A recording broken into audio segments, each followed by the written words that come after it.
We're back with business news, back with Matthew Warren, back with Cyprus. That's right. Matthew, you're looking at the impact on the Cypriot economy of the bailout deal. Yes, we've been talking already about the fact that those banks will be reopening, but it's not going to bring a lot of comfort for businesses who are still going to struggle with all of these restrictions. And the Cyprus economy already predicted to shrink this year. Well, these effects are expected to make that even worse. More in this report from Claire Murphy.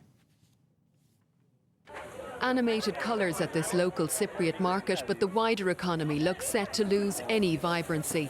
With the island's devastated banks due to reopen their doors to the public, Cypriot and European officials have been clambering to finalise measures to allow jittery depositors access to their savings, while preventing billions of euros from fleeing the country. But the situation is now looking even worse than anticipated. Instead of the modest economic decline of 3% that's built into the forecast underpinning the country's bailout package, many economists estimate that'll need to be drastically revised, given the shock the small economy has endured from the extended bank closure. They're predicting anywhere up to a possible 10% hit on the economy, particularly vulnerable the vital financial services sector. The Cypriot economy is sailing into uncharted waters. The decision will have a positive effect in terms of cleaning up the banking system. However, it will hit services that amount to some 20% of the country's GDP. The EU bailout will mean a massive restructuring of the financial industry, with the inevitable loss of investors and thousands of people expected to see their jobs disappear. In fact, it's predicted that the country is now facing a recession so deep that wider unemployment is in danger of doubling from 14% to almost 30%.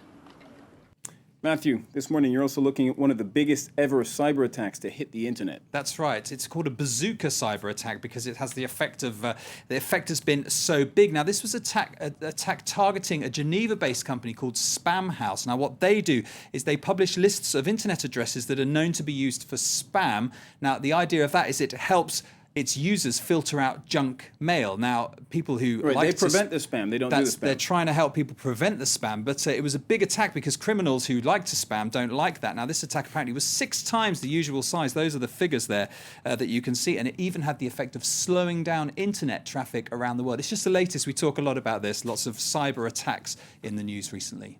All right.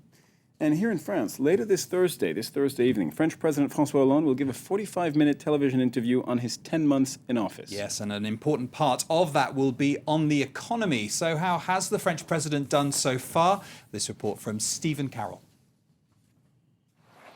His approval ratings may be plummeting, but they're not the only figures that François Hollande has to be worried about.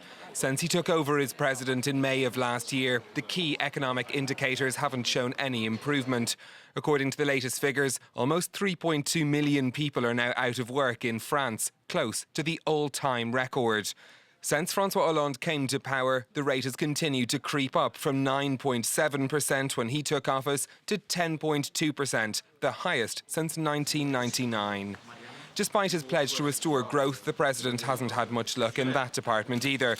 At the end of his first month in office, France's GDP shrank by 0.1%. There was some relief between July and September before the economy contracted again by 0.3% in the last 3 months of 2012. Another measure the French watch closely is purchasing power. It compares the change in prices to salaries.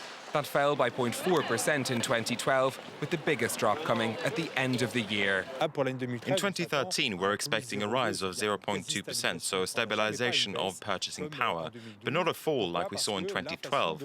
That's because inflation is expected to slow this year due to reduced pressure from petrol prices.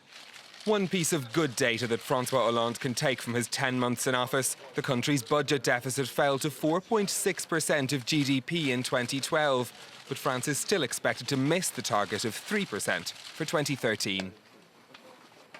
We're done for now. Stuart Norville is up next.